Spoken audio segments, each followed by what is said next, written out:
I'm James Daniel, and you are watching the Advisory Firm's Retirement Minute, your source for retirement planning information.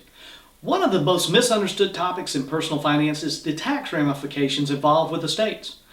I'll cast the blame on our federal government, as the estate taxes were such a hot potato issue for so many years, and they kept changing the rules, making it quite confusing for individuals to plan for the most efficient distribution of their assets. Well, lo and behold, just a few years ago, Congress actually came to an agreement and put in place a fairly nice estate tax exemption that would cover most of the population. That exemption was initially set at $5 million per person in 2011 and has been adjusted for inflation each year since. Currently, the estate tax exemption for an individual in 2015 is $5,430,000. If you're married, then both you and your spouse get your own exemption of $5.43 million. So what does this actually mean, you ask? This means most all of you will never have to worry about the government getting a cut of your assets before they pass to your heirs.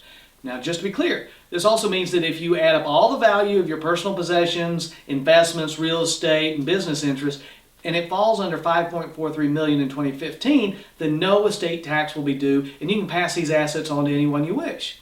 Now, the estate tax exemption is primarily for those wishing to pass assets on to relatives such as children or grandchildren. If you elect to pass your assets all to your spouse, they will never have to worry about estate taxes, as there is an unlimited marital exemption. To further clarify the taxation of your assets, once you're no longer around, the estate tax and income tax are two completely different animals. Your estate might fall under the $5.43 million estate tax exemption, but if your money is tied up in tax-deferred vehicles such as IRAs and 401ks, then your heirs and or your spouse will definitely have to pay income tax when they take money out of these types of accounts.